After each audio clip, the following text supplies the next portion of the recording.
Already நீங்க தம்ப்நெயில்லயே பார்த்திருப்பீங்க. இன்னைக்கு நம்ம இத பத்தி பேச போறோம் அப்படின்னு. The best nights of 2025. இன்னைக்கு ஒரு புட்டி. ஸோ இன்னைக்கு வந்து டிசம்பர் 31. ஆல்ரெடி பாதி நாள் முடிஞ்சிடுச்சு. ஸோ இன்னொரு பாதி நாள் தான் இருக்கு 2025. நாளைக்கு வந்து 2026 வரப்போகுது. இதெல்லாம் யாரா உன்கிட்ட கேட்டா? யாரா நீ?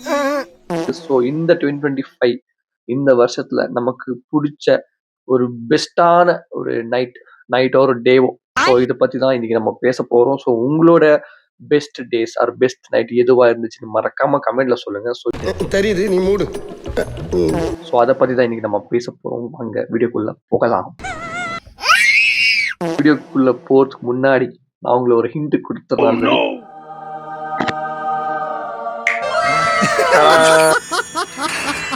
தோத்துக்கிட்டே இருக்கீடா. 2025 இந்த இயர்லயே நிறைய விஷயங்கள் நடந்திருக்கு. பட் எனக்கு ரொம்ப ரொம்ப ரொம்ப பிடிச்ச ஒரு நைட் அப்படின்னா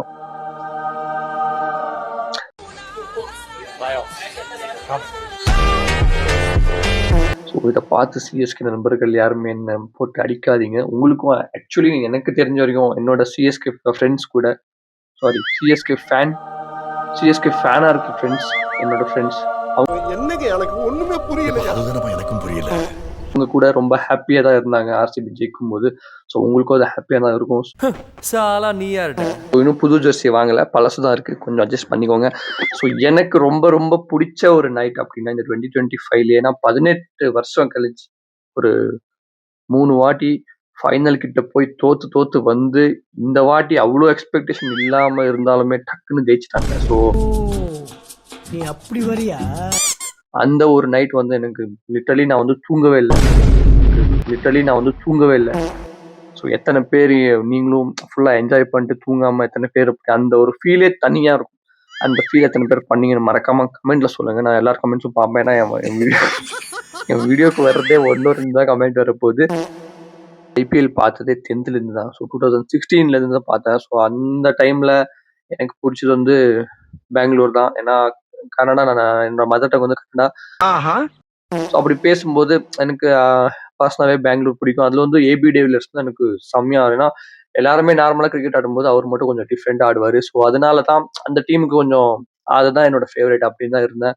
நான் அந்த ஃபைனல்ஸில் போய் விட்டானுங்க பாரு. அந்த ஒரு ஃபைனலை சத்தியமாக யாராலையுமே மறக்கவே முடியாது. 2016 ஒரு 100க்கு நோ லாஸ் இருந்த டீம் 208-9 அடிக்க முடியாமல் தோத்து போயிடுவாங்க 8 ரன்ல. ஸோ அதுக்கப்புறம் சரியான டவுன்ஃபால்.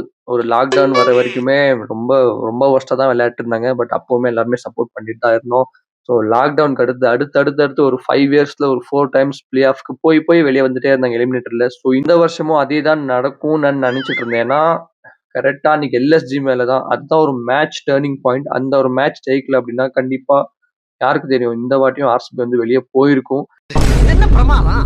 இது விட பெசலைட் ஒண்ணு இருக்கு. கூவுடா. ஜிதேஷ் சர்மா நான் நினைச்சு கூட பார்க்கல அந்த ஆள் அந்த அடி அடிப்பான்னு. ஐயோ பிரிச்சு விட்டாங்க சத்தியமா. அது வந்து ஒரு சினிமா மாதிரி இருந்துச்சு. ஏன்னா நிறைய பேர் அந்த மேட்ச் நீங்க லைவ்ல பார்த்திருப்பீங்க. அந்த திக்வேஷ் ராட்டி அவங்க வந்து சைன் எல்லாம் போடும் அப்படியே கிரவுண்ட்ல, உன்னை முடிச்சு விட்டான் போ அப்படின்னு.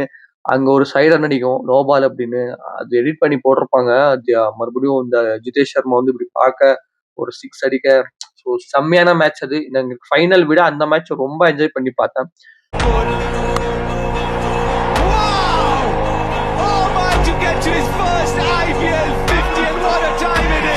அதுக்கப்புறம் டைரக்டா டாப் 2 போனாங்க. குவாலிஃபயர் 1 ஈஸியா அடிச்சிட்டாங்க பஞ்சாபை.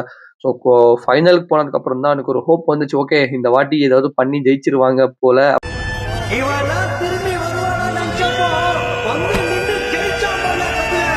இருந்தோம். ஸோ ஃபைனல்ல ரொம்ப அழகா போட்டது பவுலிங். பேட்டிங் ஓகே தான். ஏன்னா அந்த பிச்சுக்கு அவங்க ஏற்ற மாதிரி நல்லா தான் விளையாடினாங்க. பட் ரொம்ப ரொம்ப அழகா போட்டது பவுலிங். என்ன ஒரு விஷயம்னா அந்த நைட் எதுக்கு அவ்வளோ ஸ்பெஷல் அப்படின்னா நான் நினைச்சு கூட பார்க்கல விராட் கோலி வந்து ரொம்ப அழுந்துருவார், அப்படியே வாங்க உக்காந்துருவார். ஏன்னா T20 வேர்ல்ட் கப் வின் பண்ணாங்க. அந்த டைம்ல கூட அவ்வளோ எமோஷனல் அவர் ஆகல, லைட்டா அழுந்தாரு. ஓகே அப்புறமா இந்த பாகிஸ்தான் மேல 2022 ஒரு மேட்ச் ஒரு இன்னிங் சூப்பரா அடிப்பாரு. அப்போ கூட கொஞ்சம் எமோஷனல் ஆவார். பட் இதுல வந்து அவரால் கண்ட்ரோலே பண்ண முடியல அந்த அளவுக்கு. நான் அந்த லாஸ்ட் ஒரு 6 பால்ல ஒரு பால் டாட் போட்டா கூட ஆர்சிபி வின்னு நமக்கு தெரிஞ்சிடும். ஸோ அந்த ஒரு பால் டாட் போடுவார் ஏசல்வுட். போட்ட உடனே எல்லாருமே கத்துவாங்க. ஸோ விராட் கோலி வந்து ஃபுல்லாக கத்து எப்படியே ஃபுல் ஒரு அக்ரெஷனாக இருக்கும்னு நான் நினச்சேன். பட் பார்த்தா அந்த மனுஷன் அப்படியே அழுந்துட்டு உக்காண்டாரு. ஸோ அது ஒரு பெஸ்ட்டான மூமெண்ட் என்னோட லைஃப்லேயே. ஏன்னா ஒரு 18 இயர்ஸ் அப்படின்னு சொல்லலாம். ஒரு 18 இயர்ஸ் ஜெயிக்காத ஒரு டீம் அன்னைக்கு ஜெயிக்குது. அதுவும் நமக்கு பிடிச்ச டீம் ஜெயிக்குது. நம்மளும் அதை பார்த்துட்டு இருக்கோம் லைவ்ல இருக்கும்போது. அதை விட பெரிய ஒரு சந்தோஷம் இருக்காது.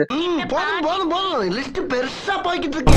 ஸோ செகண்டாவது வந்து என்னோட பர்த்டே செலிப்ரேஷன். எனக்கு ஒரு ரொம்ப சர்ப்ரைஸா ஒரு வீட்டில் ரூம்லேயே டெக்கரேட் பண்ணி எனக்கு ஒரு கேக் கட் பண்ணி எனக்கு சூப்பராக செலிப்ரேட் பண்ணோம். அந்த ஒரு பர்த்டேவை என் ஒய்ஃப் எல்லாமே அரேஞ்ச் பண்ணி பண்ணாங்க. ஸோ அது வந்து ரொம்ப ரொம்ப ஒரு ஸ்பெஷலான மூமெண்ட்.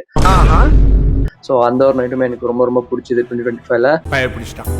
ஸோ மூணாவது வந்து எனக்கு கார்னா ரொம்ப பிடிக்கும். எங்க அப்பா ஒரு டிரைவர் இருந்தாலுமே எனக்கு ஓட்ட எங்கேயுமே சான்ஸே கிடைக்கலன்னா யாருமே கொடுக்க மாட்டாங்க.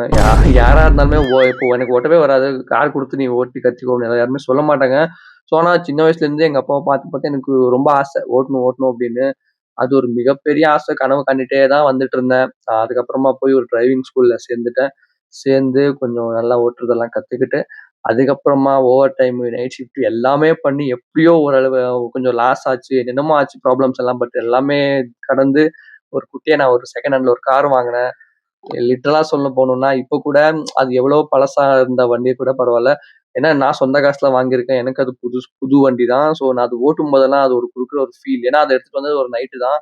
ஸோ அன்னைக்கு நைட்டு கிட்டத்தட்ட ஒரு 12 சம்திங் வரைக்கும் நான் அதை ஓட்டிட்டு தான் இருந்தேன். ஆனால் அவ்வளோ ஒரு ஹாப்பினஸா இருந்துச்சு. ஸோ இந்த 3 விஷயம் தான் 2024ல எனக்கு ரொம்ப ரொம்ப பெஸ்ட்டான ஒரு மூமெண்ட்ஸ். இன்னும் நிறைய இருக்கு. பட் இந்த 3 தான் என்னோட டாப் 3. ஸோ உங்களோடது என்னன்னு மறக்காம கமெண்ட்ல சொல்லுங்க. அண்ட் இந்த சேனலுக்கு புதுசா அதை பார்க்குறீங்க அப்படின்னா மறக்காம கமெண்ட் சப்ஸ்கிரைப் பண்ணிட்டு சப்போர்ட் பண்ணுங்க. ஏன்னா என்னோட மதர் டங் வந்து கன்னடா. நான் தமிழ்ல தான் வீடியோஸ் போடணும்னு கொஞ்சம் ஏதோ ட்ரை பண்ணிட்டு இருக்கேன். ஸோ மறக்காம சப்ஸ்கிரைப் பண்ணிட்டு சப்போர்ட் பண்ணுங்க. இன்னும் நிறைய கன்சிஸ்டண்டா வீடியோ போட ட்ரை பண்றேன். Thank you so much. Tata bye bye. Next வீடியோல சந்திக்கலாம். பாய்.